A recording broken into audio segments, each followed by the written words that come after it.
Hijo, estos ahorros son para emergencias, susurré, mientras él vaciaba mi cuenta bancaria justo frente a mí. Para cuando me di cuenta de que había sido solo la primera de muchas veces, ya era demasiado tarde. Siempre creí que una madre es para toda la vida, pero nunca imaginé que eso significaría ser robada por mi propio hijo durante años.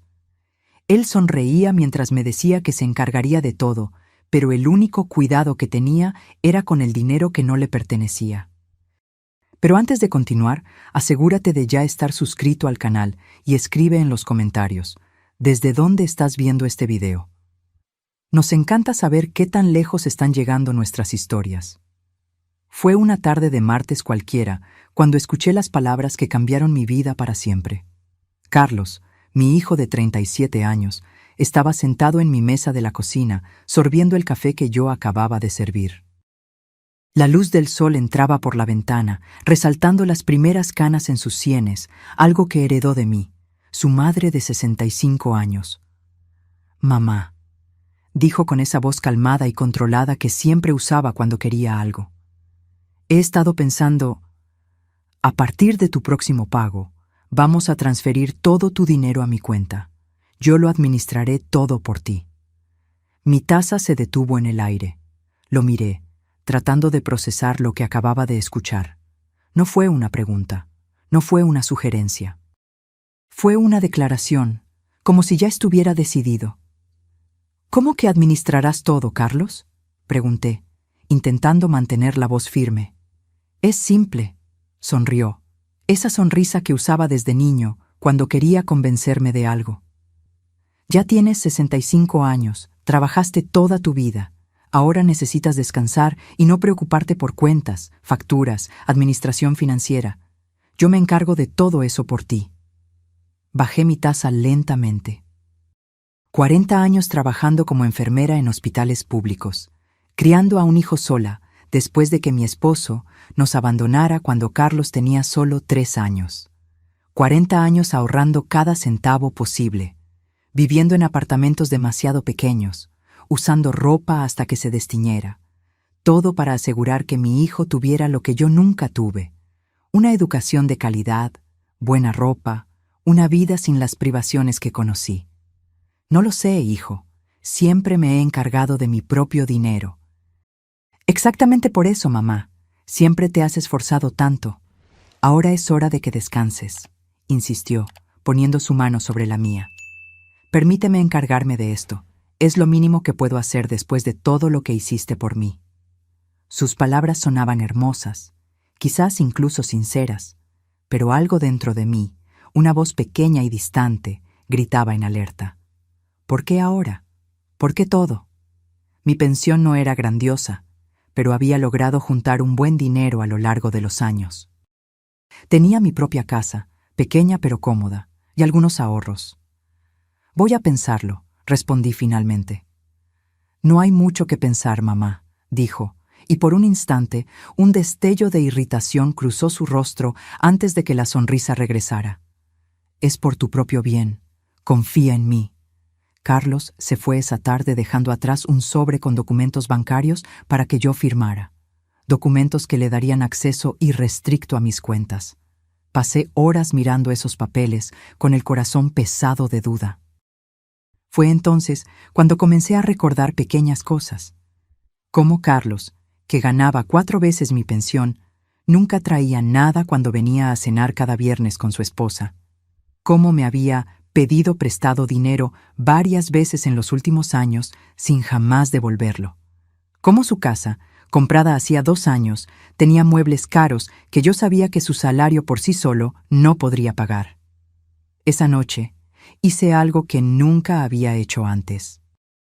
Tomé todos mis extractos bancarios de los últimos 6 meses y comencé a analizarlos línea por línea. Y allí estaba. Un retiro de 1,800 pesos, o la moneda local, en una sucursal al otro lado de la ciudad, hecho en un día que yo estaba trabajando en el hospital.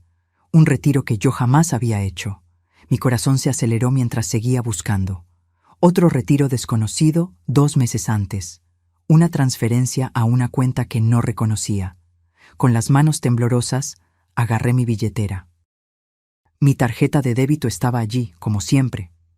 Entonces recordé, 3 meses antes, Carlos me había pedido mi bolso prestado por unos minutos mientras me bañaba, diciendo que necesitaba verificar una receta que yo había anotado. La realidad me golpeó como un puñetazo en el estómago. Mi propio hijo me estaba robando. A la mañana siguiente fui al banco tan pronto como abrió.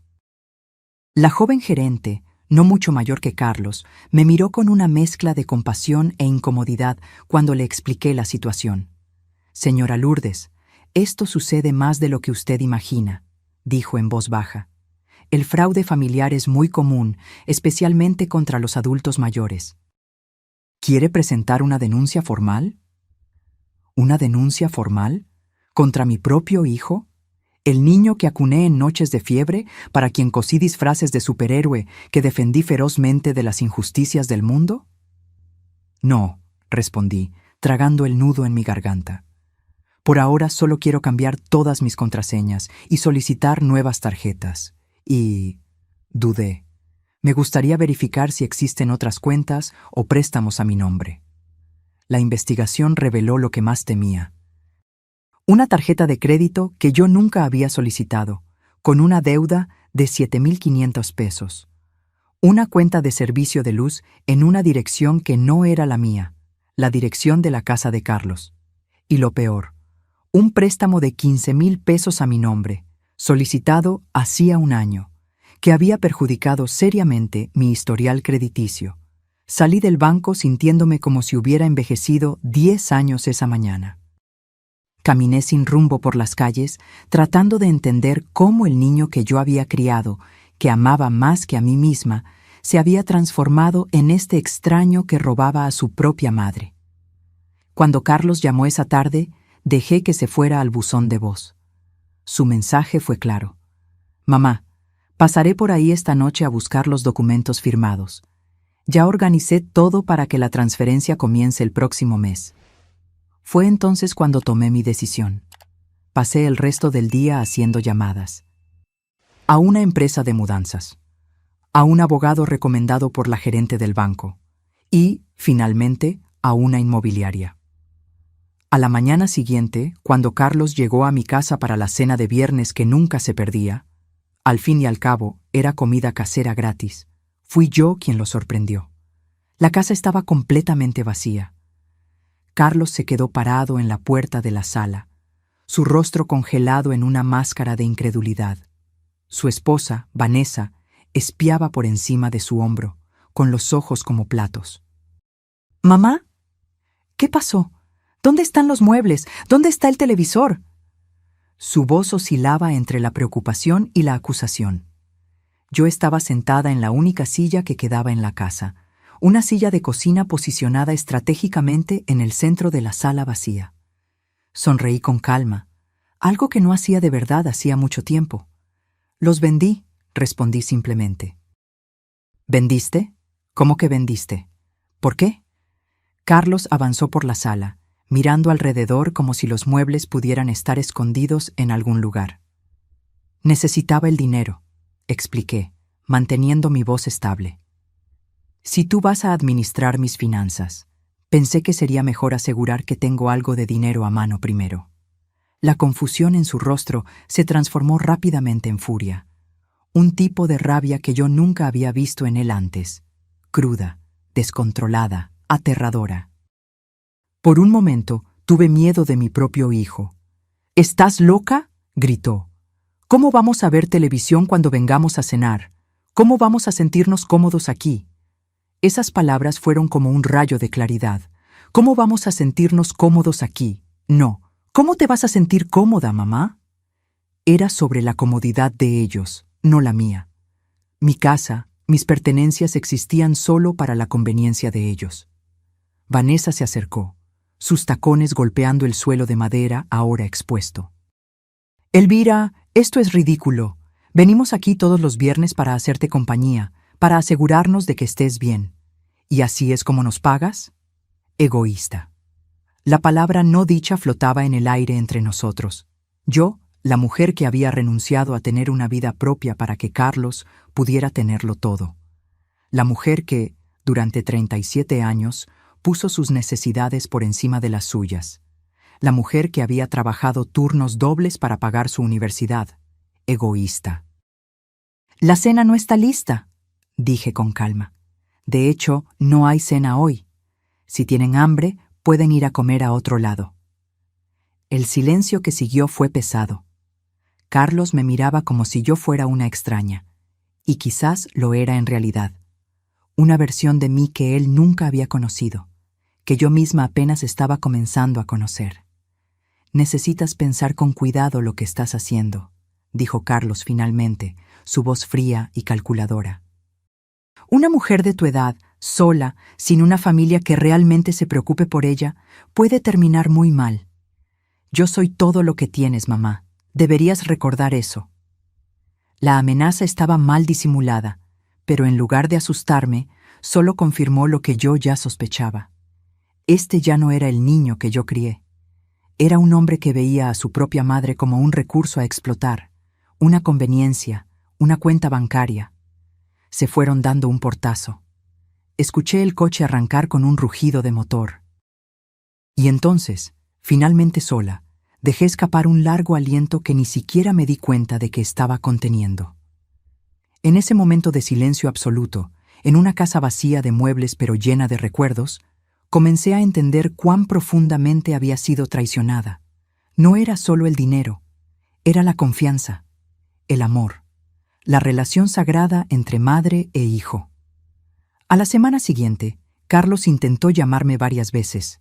Ignoré todas las llamadas. En su lugar, seguí el consejo del abogado que había consultado. Primero, documenté todo: cada retiro no autorizado, cada cuenta fraudulenta, cada centavo que me había sido quitado sin mi conocimiento. El total me dejó sin aliento: 32,000 pesos a lo largo de 3 años. Para algunos puede no parecer mucho, pero para mí representaba años de ahorro cuidadoso, de sacrificios diarios, de elegir entre necesidades porque no podía tenerlo todo. Mientras organizaba las pruebas, reviví nuestra historia, la mía y la de Carlos. El día en que nació, rojo y furioso, como si protestara por su llegada al mundo. Las noches en que trabajaba en el turno de la madrugada en el hospital, dejándolo con la vecina porque no tenía otra opción. El sacrificio de rechazar un segundo matrimonio porque el pretendiente no aceptaba otro hijo que criar. Los años en que compartimos un apartamento de una habitación, durmiendo en la misma cama hasta que él cumplió 8 años porque no podíamos pagar más espacio.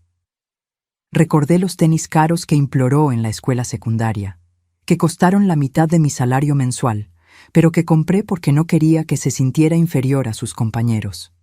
De la universidad privada que financié con un préstamo que tardé 10 años en pagar. De los 5 años después de su graduación en que continuó viviendo conmigo, sin contribuir con un centavo, ahorrando mientras yo pagaba por todo. ¿Y cómo recompensó todos esos sacrificios? Robándome cuando comencé a envejecer, tratándome como un restaurante gratuito los viernes, planeando tomar control total de lo poco que yo había logrado guardar. Una semana después de la confrontación, Carlos apareció sin avisar. Estaba más tranquilo esta vez, con esa sonrisa ensayada que usaba cuando quería manipularme.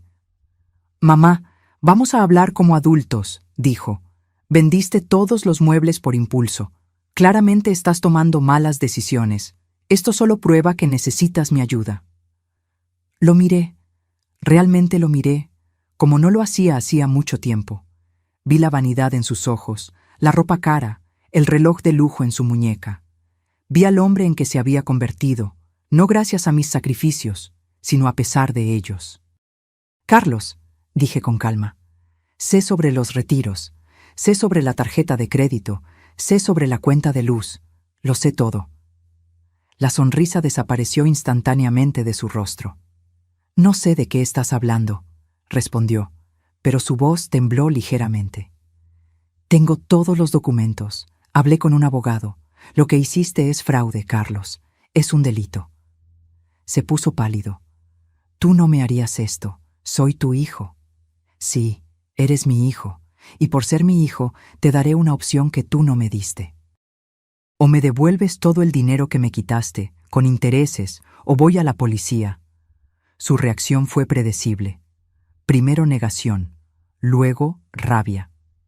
Finalmente, cuando se dio cuenta de que yo no cedería, amenazas mal disimuladas. Te vas a arrepentir de esto. Nadie te va a creer. Van a pensar que estás senil, confundida.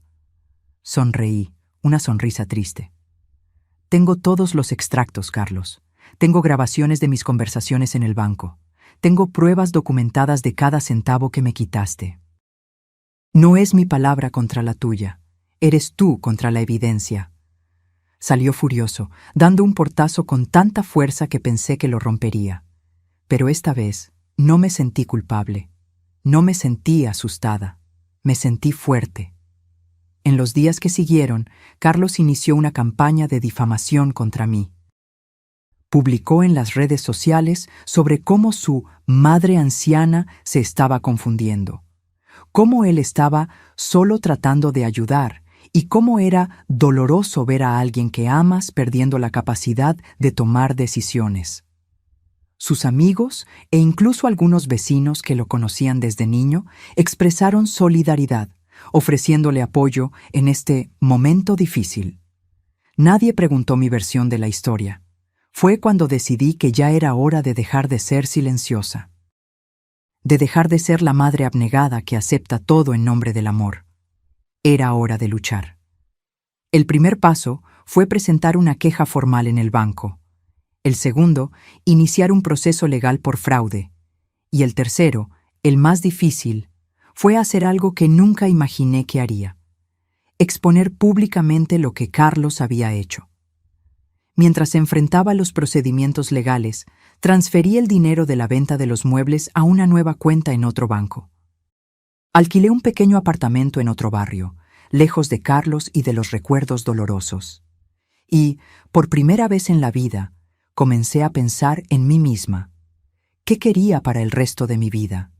¿Qué tipo de futuro podría construir ahora, a los 65 años, comenzando prácticamente de cero? La respuesta llegó en un folleto en la sala de espera de la oficina del abogado. Nunca es tarde para empezar de nuevo. Era un anuncio de un programa de emprendimiento para adultos mayores.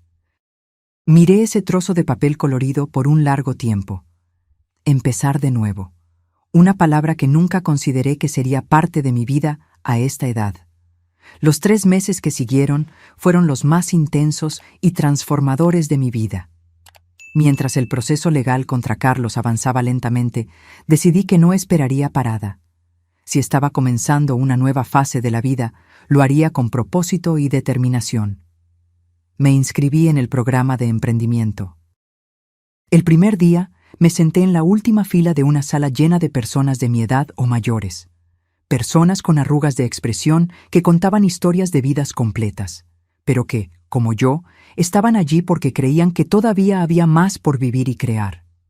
¿Por qué estás aquí?, preguntó el instructor, un hombre de mediana edad con entusiasmo contagioso. Cuando llegó mi turno, las palabras salieron antes de que pudiera filtrarlas. Porque descubrí que crié a un ladrón, no a un hijo. Y ahora necesito descubrir quién soy yo, además de ser su madre. Hubo un momento de silencio impactado, seguido de algo inesperado: aplausos, miradas de comprensión, asentimientos solidarios. En ese instante me di cuenta de que no estaba sola. Muchos allí estaban comenzando de nuevo después de traiciones, pérdidas, decepciones. Durante las clases, redescubrí una pasión que había dejado dormida por décadas. Cuando era joven, antes de que naciera Carlos, me encantaba hacer dulces caseros. Mi abuela, una portuguesa de temperamento fuerte y manos hábiles, me había enseñado recetas tradicionales que perfeccioné a lo largo de los años. Pero cuando la vida se convirtió en una lucha constante por sobrevivir como madre soltera, esa alegría fue sustituida por la necesidad. Con el incentivo de los instructores y compañeros, comencé a hacer dulces nuevamente. Primero, solo para compartir en las clases, luego, aceptando pequeños encargos. Los pasteles de nata, pequeñas tartas de crema portuguesas, trufas de chocolate, los famosos brigadeiros brasileños y flan de coco, los quindins brasileños, que salían de mis manos, eran más que postres, eran declaraciones de independencia. Cada venta, por pequeña que fuera, representaba algo que era completamente mío, algo que Carlos no podía quitarme, porque venía de mis habilidades, de mi creatividad, de mi trabajo. Mientras tanto, el proceso legal revelaba más capas de la traición de Carlos.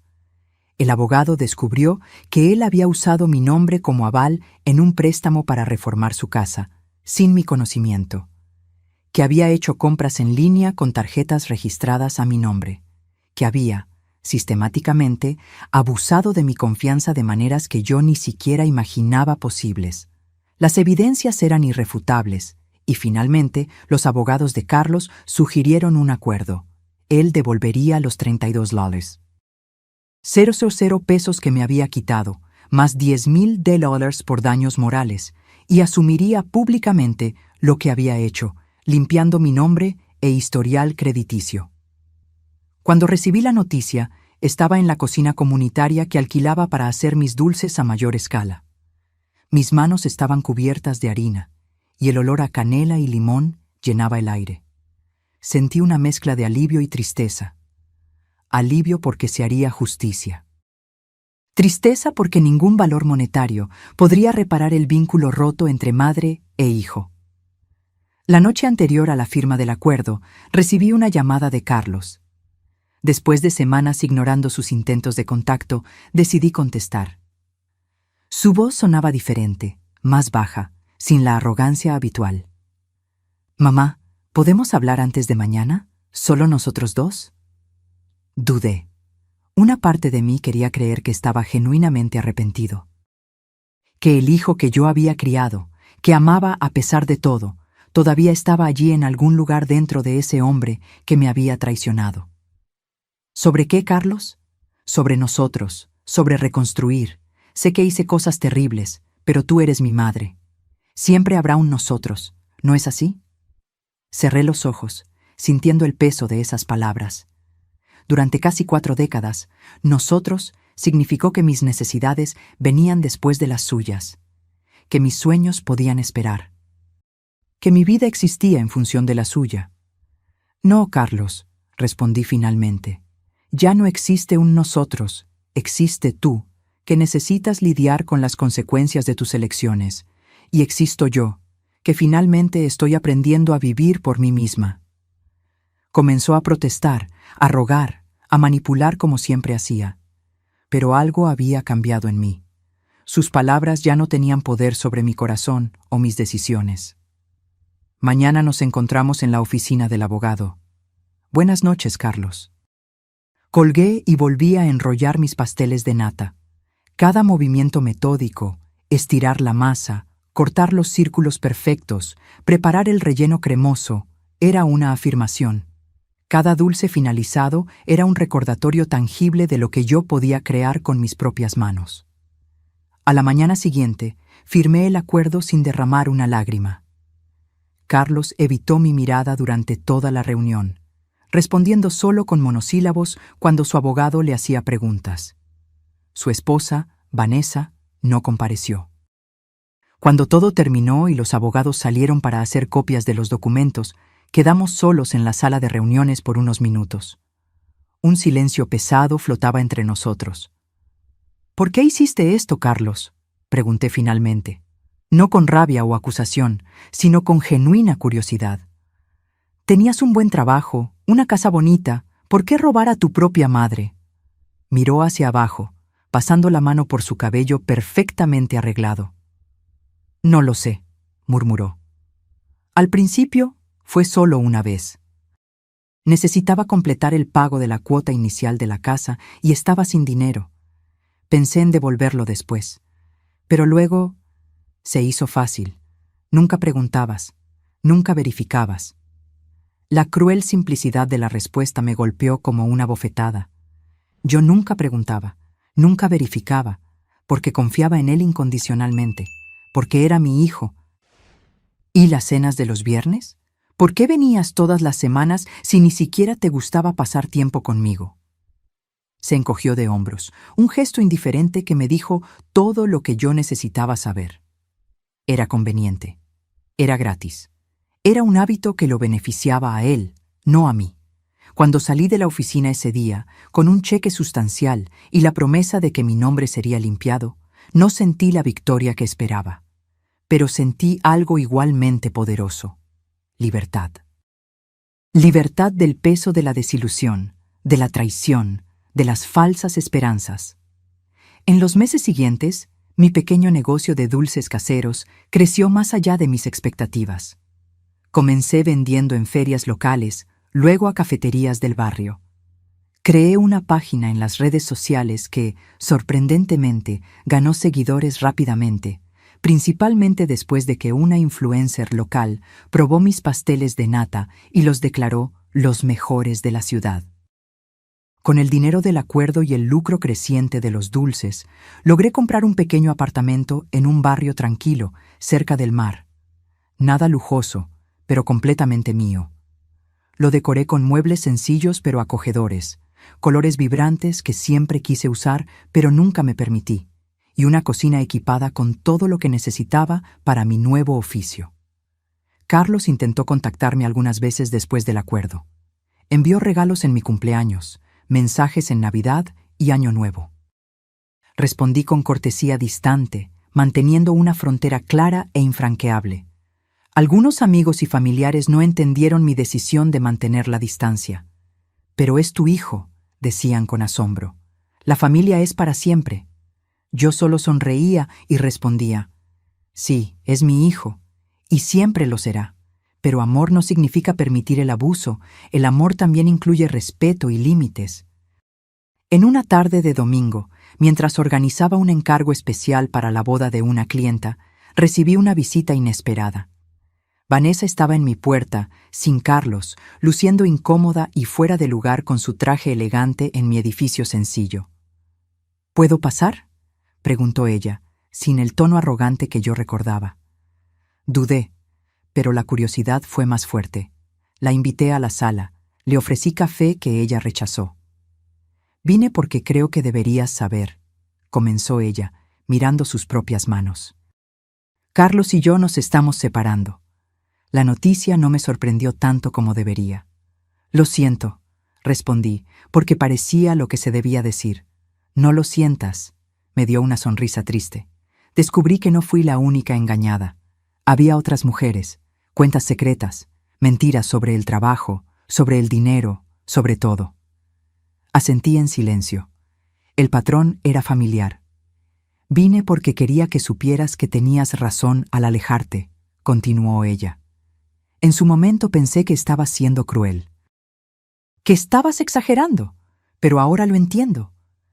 De alguna manera, ese reconocimiento de alguien que había participado en las cenas de los viernes, que me había llamado egoísta, trajo una validación que yo no sabía que necesitaba. «Gracias por decírmelo», dije sinceramente. Antes de irse, Vanessa se detuvo y miró las cajas de dulces preparadas en mi mesón. «Pareces feliz», observó. «Lo estoy», respondí, dándome cuenta de la verdad en las palabras mientras las pronunciaba. No de la manera que imaginé que estaría a los 65 años, pero lo estoy. Después de que ella se fue, volví a mi cocina y continué trabajando en los dulces para la boda. Cada movimiento era preciso, cada dulce era perfecto, como la vida que estaba construyendo. No perfecta en el sentido convencional, pero perfecta para mí. Por la noche, me senté en el pequeño balcón de mi apartamento, escuchando el sonido distante de las olas y saboreando uno de mis pasteles de nata con una taza de té. Observé el cielo transformarse en tonos anaranjados y rosados, las primeras estrellas apareciendo tímidamente. Pensé en la joven madre que fui un día, cargando un bebé en brazos y sueños en el corazón. Pensé en los años de sacrificio, en las noches sin dormir, en las comidas saltadas para que Carlos pudiera tenerlo todo. Y pensé en la mujer que era ahora, más sabia, más fuerte y finalmente verdaderamente libre. Un año pasó desde la firma del acuerdo con Carlos. El otoño había llegado nuevamente, trayendo consigo vientos más frescos y hojas doradas que danzaban por las aceras de la ciudad. Mi pequeño negocio de dulces había crecido más allá de mis expectativas más optimistas. Los dulces de Doña Lourdes ya no era solo una página en las redes sociales o un puesto en ferias locales.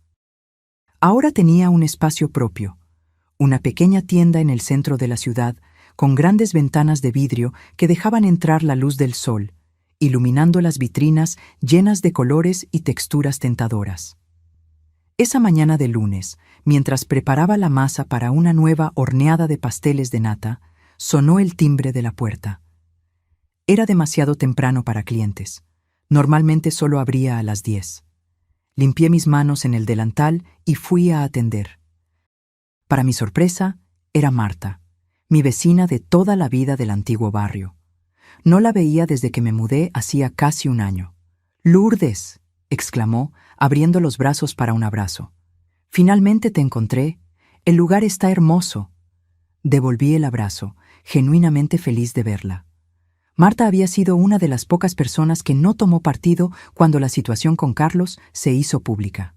«Entra, entra», invité, llevándola a la pequeña área de café en la parte trasera de la tienda. Estaba haciendo un café. ¿Quieres una taza? Y tengo pasteles frescos de ayer.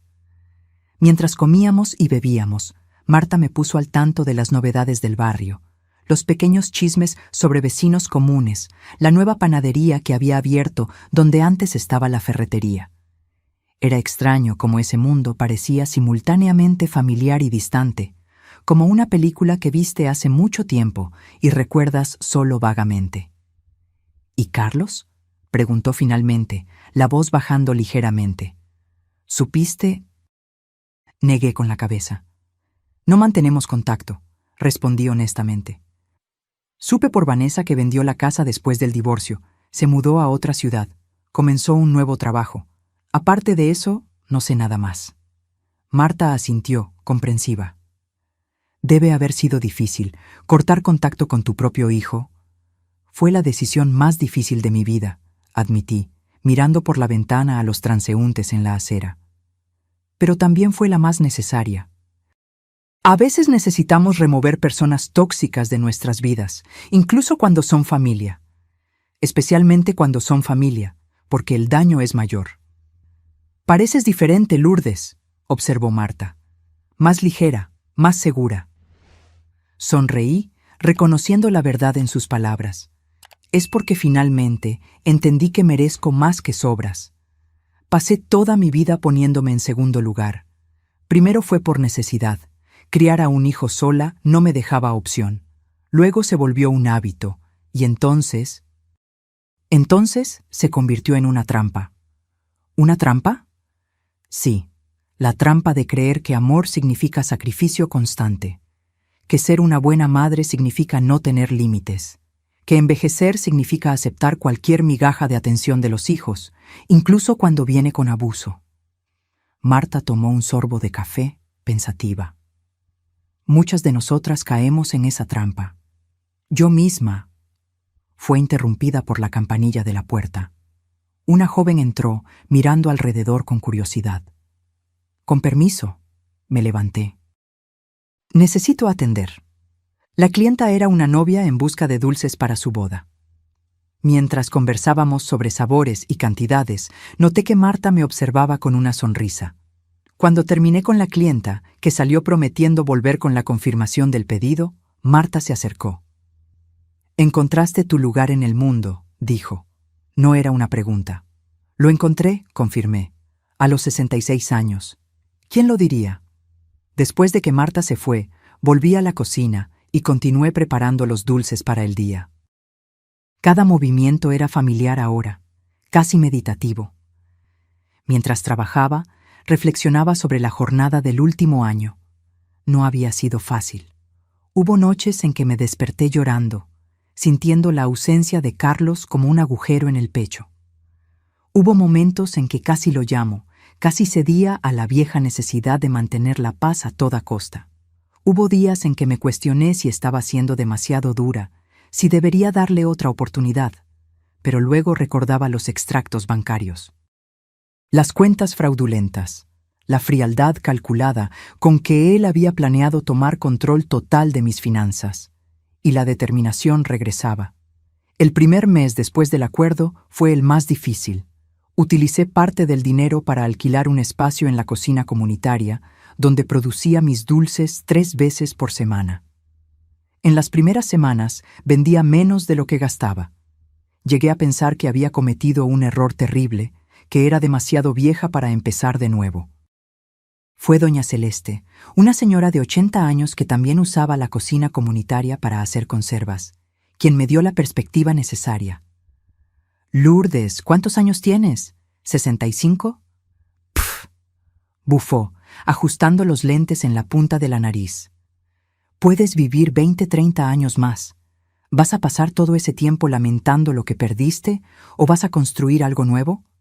Sus palabras, directas y sin romanticismo, fueron exactamente lo que necesitaba escuchar. A la semana siguiente, invertí en mejores empaques, creé tarjetas de presentación y comencé a divulgar mi trabajo más activamente. El punto de inflexión llegó cuando Teresa, dueña de una cafetería encantadora en el centro, probó mis pasteles de nata. Ella no solo hizo un pedido para su tienda, sino que me invitó a participar en un festival gastronómico local.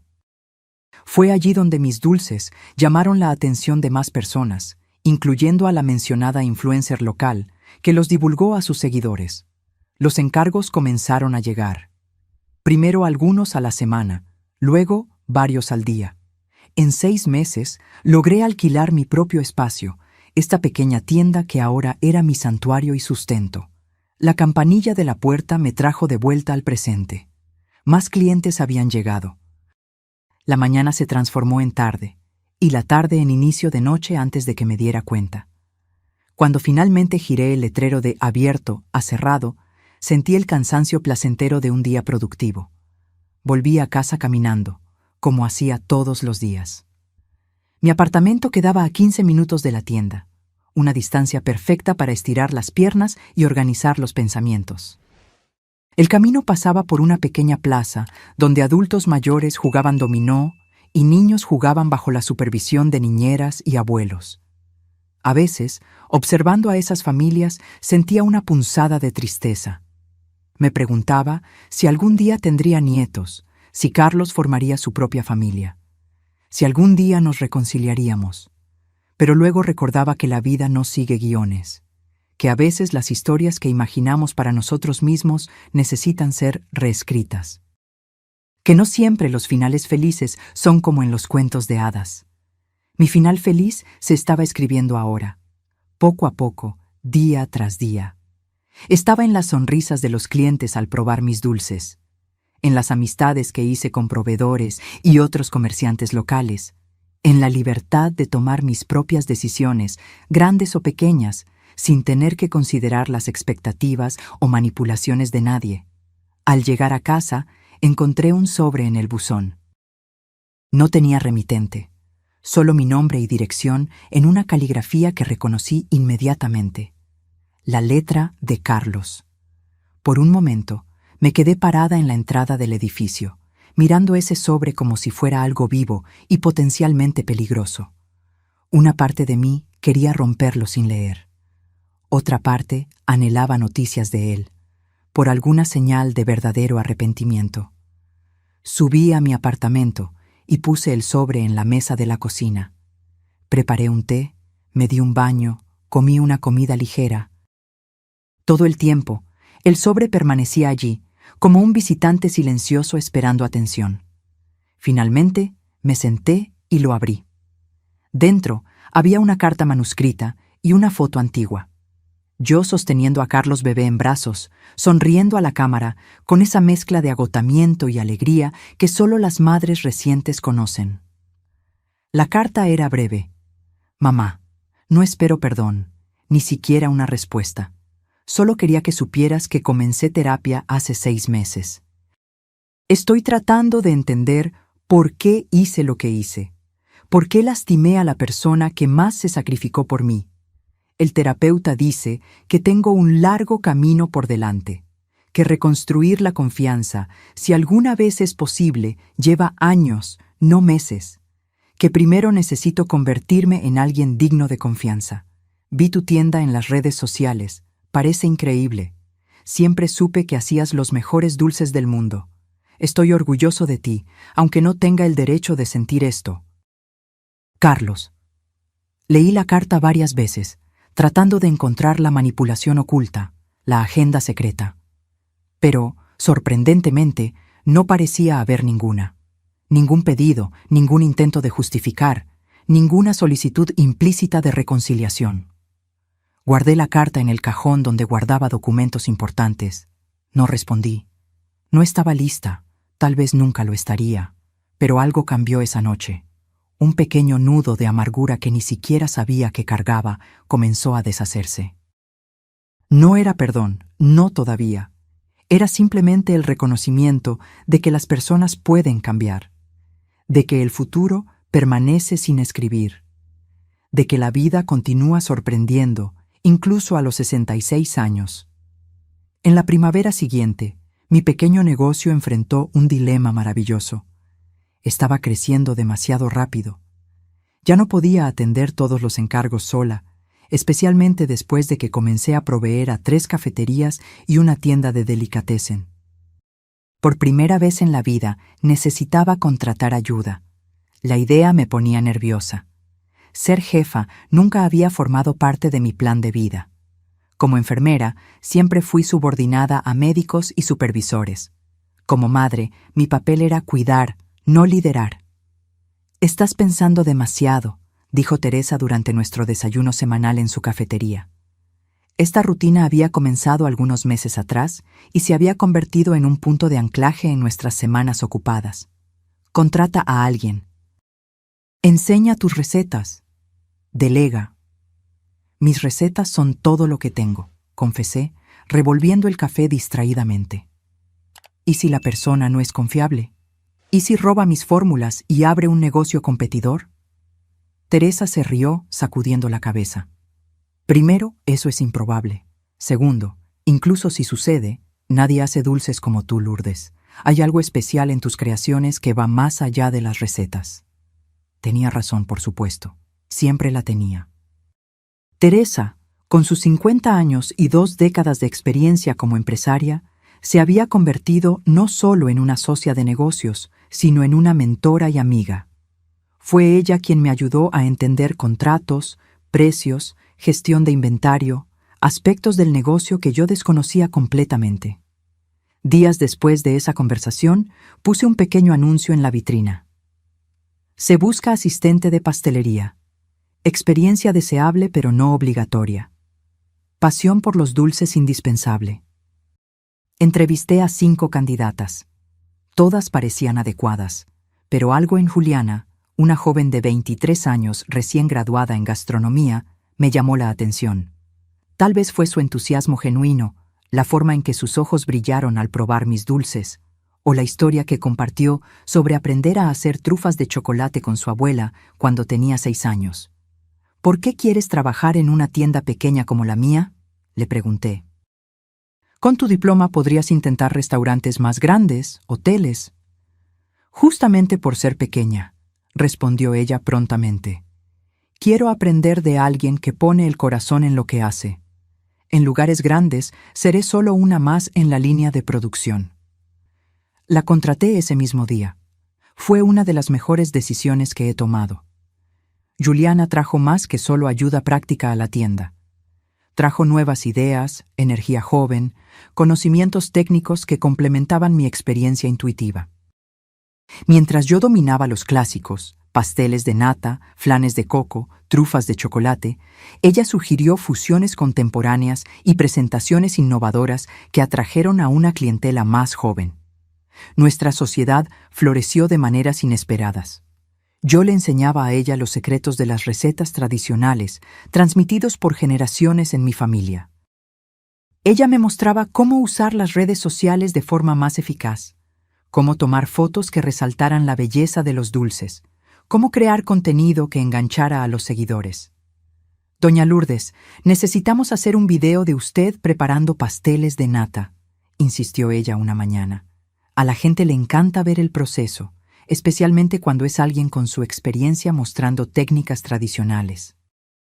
¿Video? ¿Yo? Nadie quiere ver a una señora de cabello blanco haciendo dulces, protesté, medio riendo, medio en serio. Usted no lo entiende.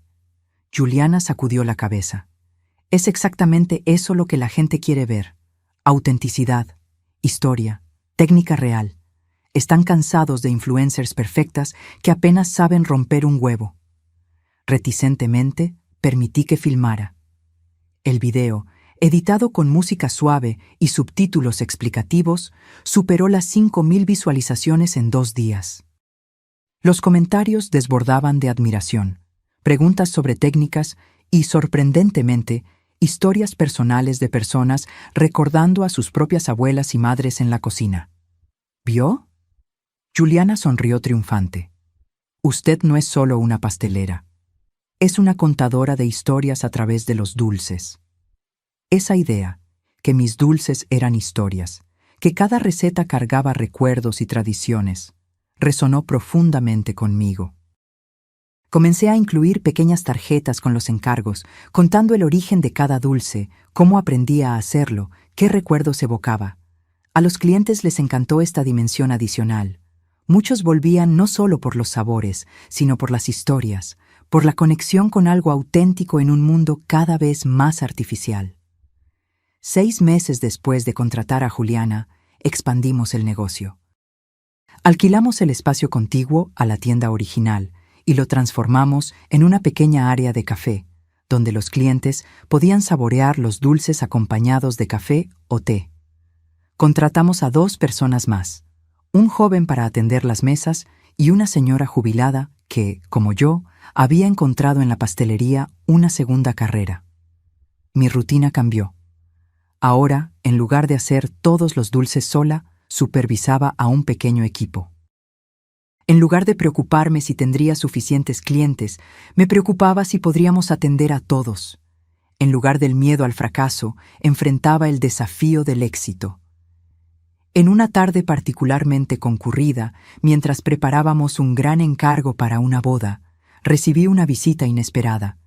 Estaba en la cocina, enseñando a la nueva empleada cómo hacer la crema perfecta para los pasteles de nata, cuando Juliana vino a llamarme. Doña Lourdes, hay un hombre preguntando por usted. Dijo que es su hijo. Mi corazón se detuvo por un instante. Habían pasado casi 2 años desde la confrontación con Carlos, 1 año y medio desde el acuerdo legal, 1 año desde su carta que nunca respondí. Dile que estoy ocupada, respondí automáticamente, la vieja cautela resurgiendo. Juliana dudó. Parece nervioso. Dijo que solo quiere 5 minutos. Respiré hondo, tratando de decidir qué hacer.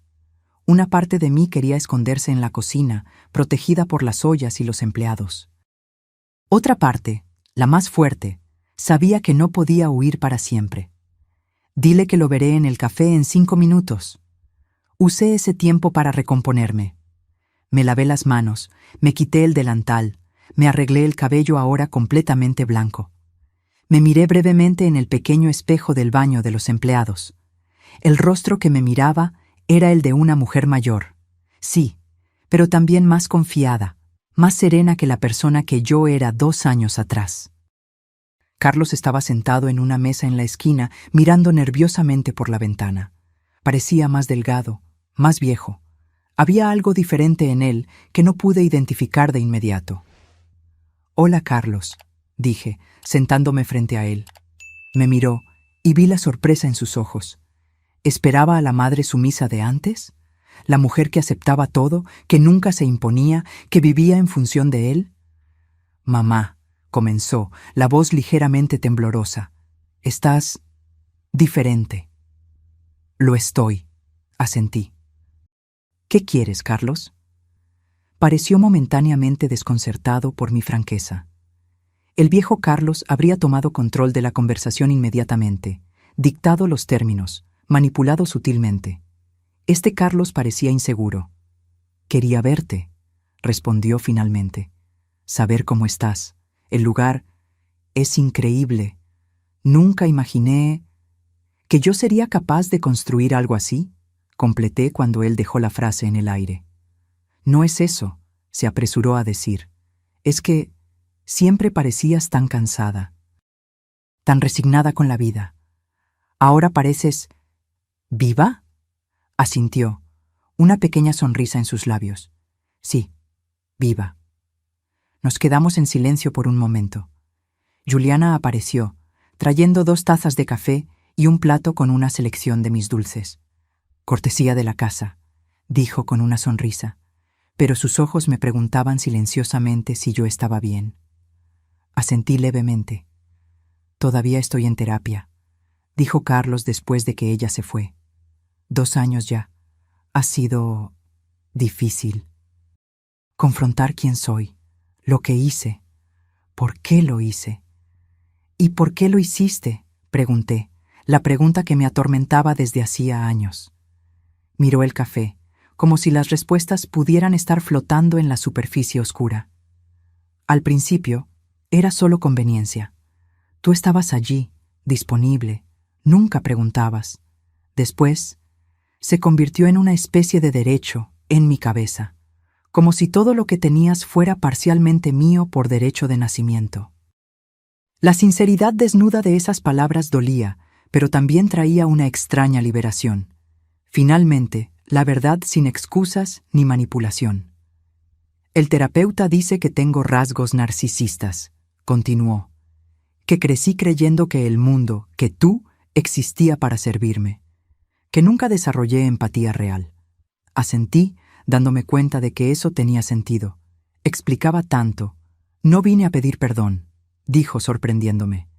Sé que algunas cosas van más allá del perdón. Vine porque parte de mi proceso terapéutico es hacer reparaciones donde sea posible. Y quería que supieras que estoy intentando cambiar, que reconozco el daño que causé. Lo miré con nuevos ojos. Este no era el Carlos que conocía.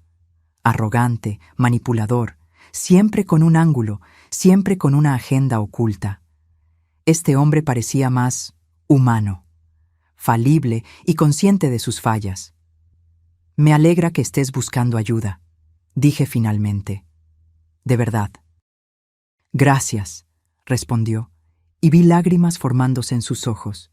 No esperaba nada de ti, ni siquiera que me recibieras, pero quería decir personalmente que lo siento, por todo. En ese momento, algo cambió entre nosotros. No era perdón, aún no. No era reconciliación, tal vez nunca lo sería. Pero era un reconocimiento mutuo, de que ambos estábamos cambiando, creciendo, encontrando nuevos caminos. Tus dulces siempre han sido los mejores, dijo, probando un flan de coco. Recuerdo que los hacías en las noches de domingo, cuando yo era pequeño. El comentario evocó un recuerdo largamente olvidado.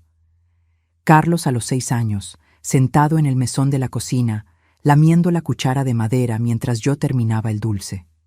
Un momento simple de conexión maternal antes de que la vida se complicara, antes de que el dinero, el estatus y las expectativas distorsionaran nuestra relación. ¿Quieres conocer la cocina?, ofrecí impulsivamente. ¿Ver cómo lo hacemos ahora? Sus ojos se iluminaron con genuina sorpresa e interés. Me encantaría. Lo llevé a la trastienda de mi pequeño imperio. Le presenté al equipo, le mostré los equipos nuevos, le expliqué el proceso de producción que habíamos desarrollado. Observó todo con un respeto que nunca había demostrado antes por mi trabajo o mis habilidades. Construiste algo increíble aquí, mamá, dijo él cuando volvimos al café. Estoy orgulloso de ti. Las palabras parecían sinceras, desprovistas de la condescendencia que yo habría detectado antes. Gracias, respondí, y luego, por impulso, agregué, si quieres, puedes volver algún día, para un café, para conversar. No era una invitación a retomar nuestra antigua relación. Era la posibilidad de, quizás, construir algo nuevo, algo basado en el respeto mutuo, no en la explotación. en límites saludables, no en el sacrificio unilateral. Me gustaría eso, respondió él, con la voz embargada.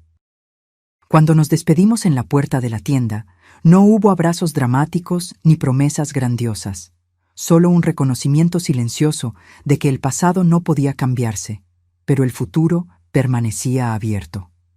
Volví a la cocina, a la masa que esperaba ser enrollada, a las cremas que necesitaban ser batidas, a la vida que había construido de cero, con mis propias manos, a los 66 años de edad. ¿Está todo bien, doña Lourdes?, preguntó Juliana, la preocupación evidente en su rostro joven. Sonreí, sintiendo una paz que no esperaba encontrar hoy. Sí, respondí, tomando el rodillo de amasar. Todo está bien. Y era verdad. Por primera vez en mucho tiempo estaba verdaderamente bien. No porque todo fuera perfecto o porque todas las heridas hubieran sanado, sino porque finalmente entendí que mi vida, mi valor, mi felicidad nunca dependieron de la aprobación o el amor de otra persona, ni siquiera de mi hijo. La verdadera liberación no estaba en cortar a Carlos de mi vida para siempre, ni en perdonar incondicionalmente y fingir que nada había sucedido. Estaba en la capacidad de establecer límites saludables, de exigir respeto, de poner mi bienestar primero, después de décadas poniéndolo en último lugar. Mientras trabajaba en la masa de los pasteles, sentí un profundo sentimiento de gratitud. Gratitud por la traición que, por dolorosa que fuera, me forzó a despertar. Que me empujó fuera de la zona de confort de la abnegación maternal, hacia una vida donde finalmente me permitía soñar, crear, prosperar.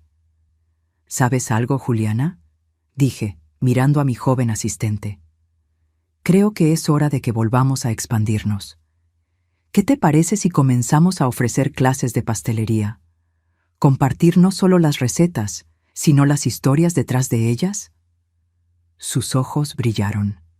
Sería perfecto, doña Lourdes. A la gente le encantaría aprender de usted. Sonreí, ya imaginando cómo sería. Una nueva dirección, un nuevo capítulo, una nueva forma de dejar mi marca en el mundo, no solo como madre, sino como mujer, como creadora, como dueña de mi propia historia. En los 3 años que siguieron a aquella visita inesperada de Carlos, mi vida se expandió de maneras que yo jamás podría haber imaginado a los 65 años, cuando aún vivía a la sombra de la maternidad sacrificial y la explotación financiera. Los dulces de doña Lourdes ya no era solo una tienda, se había convertido en una institución en la ciudad.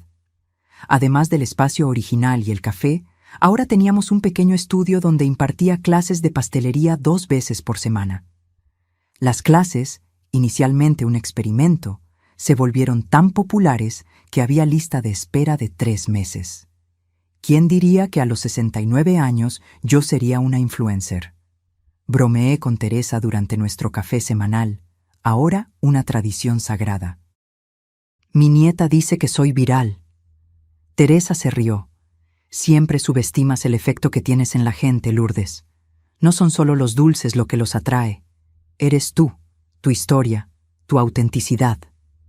Nieta. La palabra todavía me sonaba extraña y maravillosa. Sofía, una niña de 4 años con los mismos ojos castaños intensos de Carlos, había entrado en mi vida hacía 2 años, cuando mi hijo me llamó para decir que su novia estaba embarazada. No estoy pidiendo nada, me había dicho, la voz vacilante al teléfono. Solo pensé que deberías saber. Si quieres formar parte de su vida, de alguna manera. Fui a conocer a Sofía cuando tenía 3 meses. Recuerdo perfectamente sostener ese pequeño bulto, mirando el rostro que combinaba rasgos de Carlos con características desconocidas de la madre, Mariana. Recuerdo el olor a bebé, la textura de la piel imposiblemente suave, la forma en que sus deditos se cerraron alrededor de mi dedo índice. «Hola, Sofía», susurré. «Soy tu abuela». Nuestra relación se desarrolló lentamente, con visitas ocasionales, siempre respetando los límites que había establecido con Carlos. Nunca más permitiría que nadie, ni siquiera esta niña inocente, me definiera exclusivamente por lo que yo podría dar o hacer por ellos. La relación con Carlos permanecía compleja. Había momentos de conexión genuina, como cuando me ayudó a resolver un problema con el sistema de refrigeración de la tienda o cuando compartimos recuerdos de su infancia durante un almuerzo. Y había momentos de tensión, viejas dinámicas tratando de resurgir, cuando necesitaba firmemente recordarle los nuevos términos de nuestra relación. «Nunca vas a confiar en mí completamente, ¿verdad?», preguntó una vez, después de que yo gentilmente rechazara su ofrecimiento para ayudar con la contabilidad de la tienda. «La confianza, una vez rota, nunca se restaura por completo», respondí honestamente. «Pero eso no significa que no podamos construir algo nuevo, algo diferente». Él asintió, aceptando esta nueva realidad. Nuestra relación ahora era como un puente cuidadosamente reconstruido después de un desastre. Funcional, pero con cicatrices visibles, con límites claros de peso y carga que podía soportar. Esa mañana de primavera, mientras conversaba con Teresa, mis pensamientos divagaron hacia el futuro. A los 69 años, enfrentaba nuevamente decisiones que nunca esperé tener que tomar. «Juliana quiere convertirse en socia», le confesé a Teresa. Presentó un plan de negocios bien detallado. Expansión a una segunda tienda, línea de productos empacados para supermercados, incluso un pequeño libro de recetas. «¿Y qué piensas tú?», preguntó Teresa, siempre directa. «Tengo miedo», admití. «Miedo de perder el control de lo que construí. Miedo de que, si cedo alguna parte, alguien pueda intentar quitarme todo de nuevo». Teresa extendió la mano y apretó la mía. «Lourdes, lo que sucedió con Carlos fue una traición específica, no una regla universal. Juliana ha probado su valor y lealtad por años». «Lo sé», suspiré. «Racionalmente lo sé. Pero el miedo…» Dejé la frase inacabada. «El miedo es comprensible, pero no dejes que limite el potencial de lo que creaste». Esa conversación se quedó conmigo mientras volvía a la tienda, preparándome para una clase de pastelería. El estudio ya estaba lleno. 12 personas de varias edades, desde adolescentes hasta adultos mayores, todos ansiosos por aprender a hacer flanes de coco perfectos. Mientras enseñaba, observando rostros concentrados, manos torpes intentando replicar mis movimientos precisos, me di cuenta de algo importante. Lo que yo había construido ya no era solo mío. Era más grande que yo. Se había convertido en una comunidad, una tradición, un punto de encuentro entre generaciones. Después de la clase, llamé a Juliana a mi pequeña oficina en la parte trasera de la tienda. Entró luciendo nerviosa, probablemente esperando una respuesta a su plan de sociedad. «Quiero mostrarte algo», dije, abriendo un cajón y sacando un cuaderno antiguo, con tapa de cuero desgastada y páginas amarillentas. «¿Qué es esto?», preguntó ella, sentándose frente a mí. «Recetas de mi abuela», expliqué, abriendo el cuaderno con cuidado. «Escritas a mano, algunas con más de 100 años, recetas que vinieron de Portugal, que sobrevivieron a guerras, migraciones, pobreza». Juliana miró el cuaderno con reverencia, entendiendo su valor histórico y sentimental. «Nunca le mostré esto a nadie», continué. «Ni siquiera a Carlos. Era mi tesoro, mi secreto. Pero me di cuenta de que los secretos guardados mueren con nosotros. Las tradiciones no compartidas desaparecen». «Doña Lourdes», comenzó ella, pero la interrumpí con un gesto. «Acepto tu propuesta de sociedad, con algunas condiciones. Podemos discutir los detalles después. Pero quiero que entiendas algo. Te estoy confiando no solo un negocio, sino un legado. Estas recetas, estas historias, son parte de quien soy, parte de quien tú también te convertirás si seguimos juntas en este camino». Sus ojos se llenaron de lágrimas. «Prometo honrar esto, prometo cuidar este legado como si fuera mío». Cuando ella salió de la oficina, me quedé sola con mis pensamientos. Acababa de tomar una decisión que cambiaría el rumbo del negocio que construí de cero. Estaba renunciando al control absoluto, confiando en alguien nuevamente. La idea todavía me asustaba, pero de una manera diferente. Era el miedo saludable que acompaña a cualquier gran cambio, no el miedo paralizante nacido del trauma. Esa noche, sentada en el balcón de mi apartamento, reflexioné sobre la jornada de los últimos 4 años, de la mujer sumisa y explotada a la empresaria respetada, de la madre que vivía solo para el hijo al ser humano multifacético con propósitos y sueños propios, del miedo al coraje, de la soledad a la comunidad. El domingo siguiente, Carlos trajo a Sofía para pasar la tarde conmigo. Establecimos esa rutina mensual, no demasiado frecuente para abrumarme, no tan rara como para que Sofía no me reconociera. Un equilibrio que funcionaba para todos nosotros. «Abuela, ¿podemos hacer dulces?», preguntó Sofía tan pronto como llegó, sus ojos brillando de anticipación. «Claro, mi amor. Hoy vamos a hacer trufas de chocolate. ¿Qué te parece?». Mientras preparábamos los dulces juntas, yo en el mesón y ella en un banquito para alcanzar la altura, Carlos observaba desde la entrada de la cocina. Había algo diferente en su mirada. Ya no era la expectativa de recibir, sino la alegría de ser testigo. «Ella habla de ti todo el tiempo», comentó él cuando Sofía fue a lavarse las manos. «De los dulces de la abuela, de las historias de la abuela. Eres su persona favorita». Sonreí, sintiendo el calor de ese comentario. «Ella también es muy especial para mí». «Me alegra que tengan esa relación», dijo él, dudando antes de continuar. «Una relación mejor que la nuestra». La franqueza me sorprendió. «Diferente», corregí gentilmente. «Ni mejor ni peor, solo diferente». Carlos asintió, comprendiendo. «¿Sabes qué es lo que más me impresiona de todo esto?». Hizo un gesto abarcando mi cocina, la tienda, mi nueva vida. «No es el éxito en sí, aunque es notable. Es que construiste todo esto después de los 65 años, cuando la mayoría de la gente piensa que es demasiado tarde para empezar de nuevo». «Nunca es demasiado tarde para vivir con autenticidad», respondí. «El tiempo perdido está perdido, pero el tiempo que resta es un regalo». Él reflexionó sobre eso por un momento. El terapeuta dice algo parecido, que debemos dejar de lamentar el pasado que no podemos cambiar y enfocarnos en el futuro que aún podemos crear. «Tu terapeuta parece sabio», sonreí. Sofía regresó, interrumpiendo nuestra conversación con demandas por más chocolate. Mientras la ayudaba a enrollar las pequeñas bolitas de trufa entre las manos, pensé en el significado más profundo de lo que estaba sucediendo.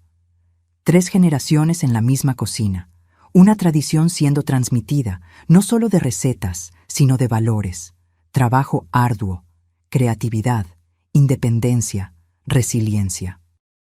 Y también límites saludables, respeto mutuo, expectativas claras, lecciones que yo no había logrado enseñar a mi hijo, pero que tal vez podría ayudar a inculcar en mi nieta.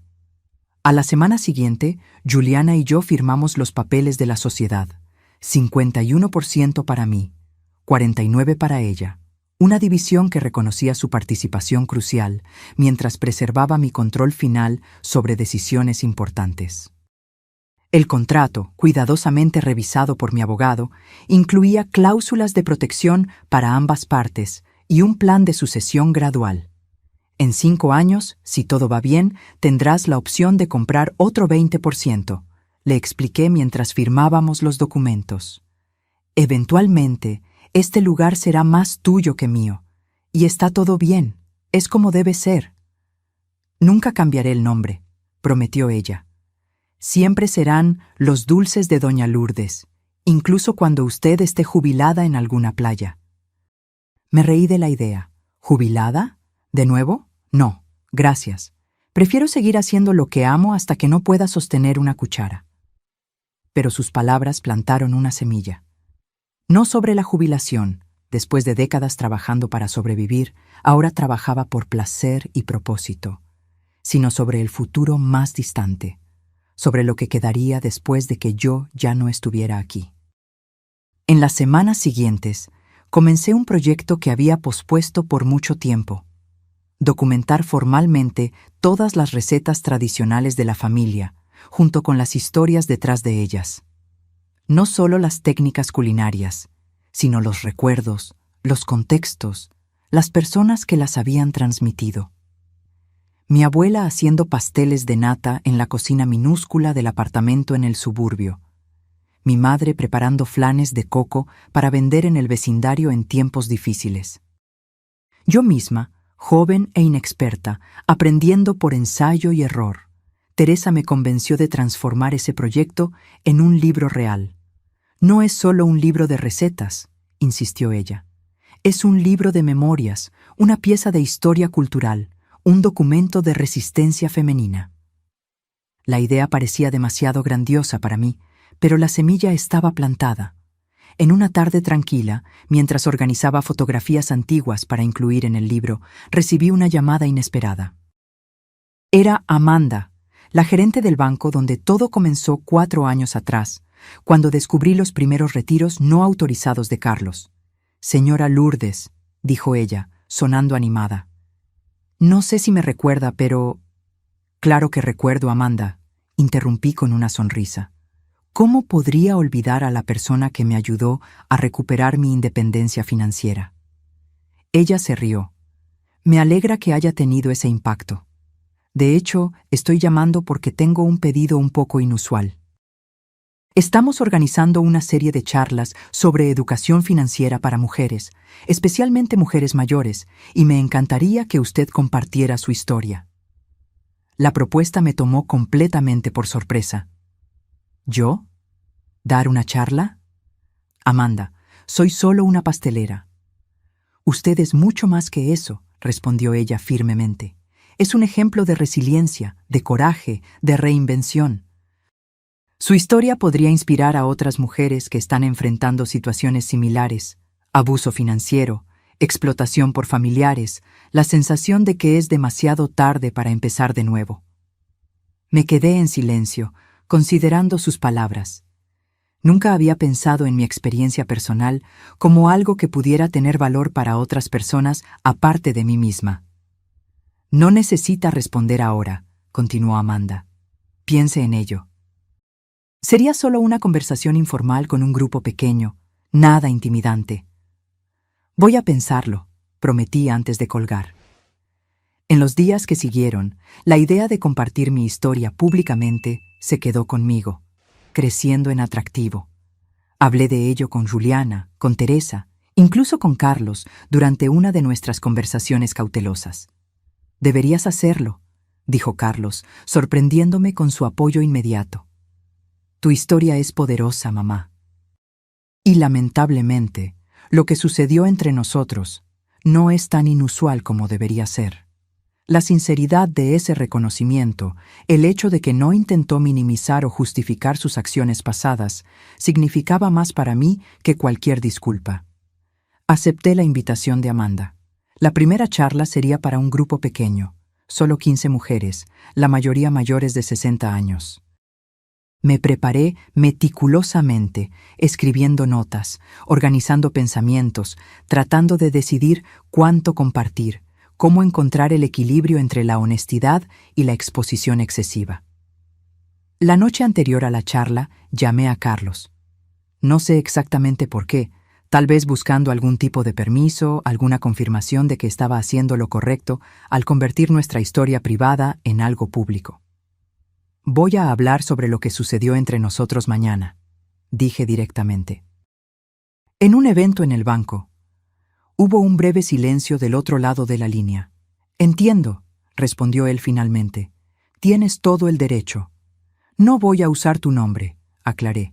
«No se trata de exponerte o castigarte, se trata de ayudar a otras personas». «Gracias por eso», dijo él, la gratitud evidente en su voz. «Pero incluso si usaras mi nombre, solo estarías diciendo la verdad. A veces la verdad duele, pero eso no la hace menos necesaria».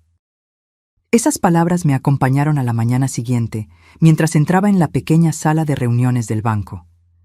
15 mujeres me esperaban, algunas luciendo curiosas, otras cautelosas, todas con sus propias historias no contadas escritas en sus expresiones. «Buenas tardes», comencé, la voz temblorosa inicialmente. Mi nombre es Lourdes, tengo 69 años, y hace 4 años descubrí que mi hijo me estaba robando sistemáticamente. Las palabras fluyeron más fácilmente después de eso. Conté todo: los retiros no autorizados, la tarjeta de crédito fraudulenta, el intento de tomar control total de mis finanzas. Conté sobre la venta de los muebles, la confrontación, el proceso legal. Y conté sobre el después.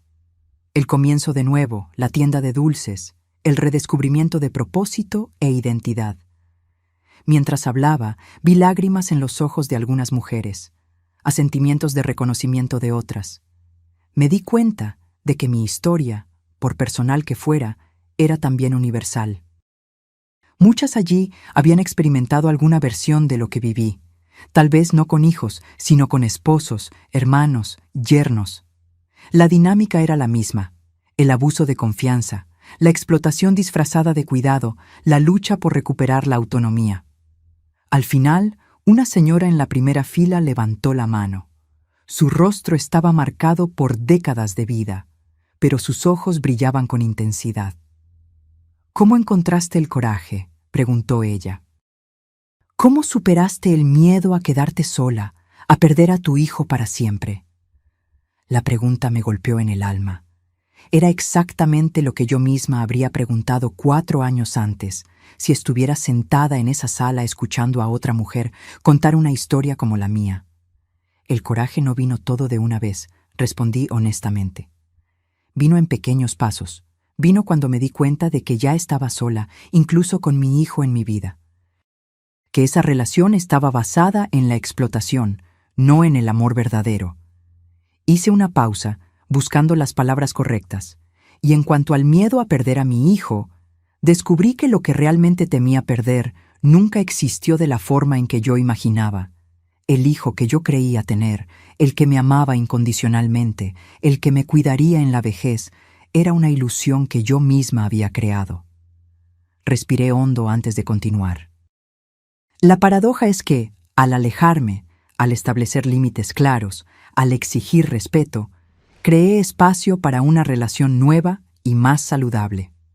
No con el hijo imaginario que nunca existió, sino con el hombre real que él es, con todas sus fallas y posibilidades de crecimiento. La mujer asintió lentamente, absorbiendo mis palabras. Otras manos se levantaron, otras preguntas vinieron. Me sorprendió mi propia claridad, la seguridad con que hablaba sobre temas que antes me causaban tanta vergüenza y confusión. Cuando la sesión terminó, varias mujeres se acercaron para compartir brevemente sus propias historias, para agradecer, para pedir consejos. Amanda observaba todo con una sonrisa satisfecha. «Eso fue poderoso», dijo ella cuando la última participante se fue. «Más poderoso de lo que esperaba». «¿Te importaría hacerlo de nuevo? ¿Tal vez para un grupo más grande?» La miré, sintiendo una mezcla de agotamiento emocional y profunda satisfacción. «Sí», respondí, «creo que lo haría de nuevo». Salí del banco esa tarde con una nueva comprensión de lo que había logrado en los últimos años. No era solo un negocio próspero, una independencia financiera, una identidad renovada. Era también una voz, una historia que podía alcanzar a otras personas. Un legado que iba más allá de recetas y técnicas culinarias. En los meses que siguieron, di más charlas, en bancos, centros comunitarios, asociaciones de jubilados, siempre con el mismo mensaje central: nunca es demasiado tarde para recuperar tu poder, para establecer límites saludables, para empezar de nuevo. El libro, que había comenzado como una simple documentación de recetas familiares, evolucionó a algo más amplio. Una mezcla de memorias, recetas, reflexiones sobre la maternidad, el envejecimiento y el autodescubrimiento tardío. Lecciones dulces, recetas para empezar de nuevo. Fue publicado en mi 70º cumpleaños, un regalo que me di a mí misma. El día del lanzamiento, una pequeña librería local organizó un evento. No esperaba mucho, tal vez algunos clientes fieles de la tienda, algunos amigos, Juliana y el equipo. Me quedé atónita al encontrar la librería completamente llena, con personas incluso esperando en la acera. Entre la multitud vi rostros familiares y desconocidos. Teresa estaba allí, por supuesto, junto con otros comerciantes locales que se habían convertido en amigos. Juliana y los empleados de la tienda, todos usando camisetas con el logo de los dulces de Doña Lourdes. Mujeres que habían asistido a mis charlas, algunas trayendo amigas o familiares. Y allí al fondo, casi escondido, Carlos. A su lado, Mariana sostenía a Sofía de la mano. Mi hijo no había confirmado su presencia, y su aparición inesperada me conmovió más de lo que quería admitir. Cuando llegó mi turno de hablar, miré esa sala llena de personas que, de alguna manera, se habían convertido en parte de mi historia. Personas que me ayudaron a reconstruir, que presenciaron mi transformación, que creyeron en mí cuando yo misma dudaba. A los 65 años, comencé, pensé que mi vida estaba prácticamente terminada, que mi único papel restante era ser una madre cada vez más invisible, una anciana cada vez más prescindible. Estaba equivocada. Pasé los dedos por la tapa del libro, sintiendo la textura bajo mi piel arrugada, manos que ahora contaban historias de trabajo, creación, amor y dolor. Este libro no es solo sobre dulces, aunque son deliciosos, continué, provocando risas en la audiencia. Es sobre transformar la amargura en dulzura, sobre reclamar ingredientes de la vida que nos fueron quitados y crear algo nuevo, algo totalmente nuestro. Mis ojos se encontraron brevemente con los de Carlos. No había acusación en mi mirada, ni culpa en la suya, solo reconocimiento mutuo de una jornada compartida, aunque hayamos caminado por lados opuestos del camino durante mucho tiempo. A veces, las lecciones más importantes llegan tarde en la vida, continué, y a veces las mayores traiciones pueden llevar a las más profundas liberaciones. No estoy agradecida por el dolor, pero estoy agradecida por el crecimiento que vino después de él. Sofía asintió entusiastamente desde el fondo de la sala, completamente ajena al contexto más profundo de mis palabras, solo feliz de ver a su abuela siendo celebrada. Asentí de vuelta, sonriendo. Este libro es un legado, concluí. No solo para mi nieta o para futuras generaciones de mi familia, sino para cualquier persona que crea que es demasiado tarde para cambiar, para crecer, para florecer. Nunca es demasiado tarde para descubrir quién eres realmente, más allá de los roles que desempeñaste para otros. Cuando terminé de hablar, la sala estalló en aplausos. Las personas hicieron fila para que yo autografiara sus ejemplares del libro. Cada persona tenía una palabra amable, una historia personal que compartir, una conexión que establecer. Carlos esperó hasta que la fila disminuyó para acercarse, Sofía saltando a su lado. «Fue hermoso, mamá», dijo simplemente. «Estoy orgulloso de ti, de verdad». Las palabras podrían haber sonado como las antiguas manipulaciones, pero no sonaron. Había una sinceridad en su voz que no podía ser falsificada. «Gracias por venir», respondí. «Significa mucho para mí». Sofía saltó a mi regazo, pidiendo su propio libro autografiado. «Este es especial», le dije, escribiendo una dedicatoria personalizada, «para cuando seas mayor y quieras conocer mejor a tu abuela». Más tarde esa noche, después de que todos se hubieran ido, me quedé sola en la librería con el propietario, ayudando a organizar las sillas. Comentó cómo el evento había sido un éxito, cómo raramente veía a tantas personas emocionalmente involucradas en un lanzamiento. «Tocaste algo profundo en la gente», observó él. «Algo más allá de la comida o las historias familiares». Asentí, comprendiendo lo que él quería decir. Había tocado la universalidad de la lucha humana por la dignidad, por el respeto, por la autodeterminación, en la posibilidad de empezar de nuevo, sin importar la edad o las circunstancias. Al caminar a casa esa noche, bajo el cielo estrellado de la ciudad que se había vuelto verdaderamente mía, reflexioné sobre la jornada de los últimos años. de la mujer que permitió ser explotada a la mujer que ahora inspiraba a otras a liberarse, de la madre que vivía solo a través del hijo al ser humano complejo y multifacético en que me había convertido. A los 70 años, mi vida no estaba terminando, como una vez temí. Estaba floreciendo de maneras que nunca imaginé posibles. El camino no había sido fácil. El dolor de la traición, la lucha por reconstruir, las relaciones complicadas que permanecían en constante negociación, nada de eso podía ser romantizado o simplificado. Pero había belleza en esa complejidad, había sabiduría en la cicatriz, había dulzura incluso en la más amarga de las lecciones. Al llegar a casa, puse mi ejemplar personal del libro en la estantería junto a mi cama. Al lado, una foto reciente. Yo, Sofía y Carlos en la cocina de la tienda, todos con delantales y rostros sonrientes manchados de chocolate. Una nueva memoria siendo construida, un nuevo capítulo siendo escrito. No era un final feliz perfecto, como en los cuentos de hadas. Era algo más real, más valioso, un continuo comenzar de nuevo, una constante reinvención. Un legado no solo de dulces, sino de dignidad, coraje y la implacable determinación de vivir plenamente, en mis propios términos, hasta el último momento. Ahora, si te gustó esta historia, haz clic en suscribirte y dime en los comentarios, ¿qué parte te dejó boquiabierto? Y no olvides hacerte miembro para tener acceso a videos exclusivos que no publico aquí. Te espero allí.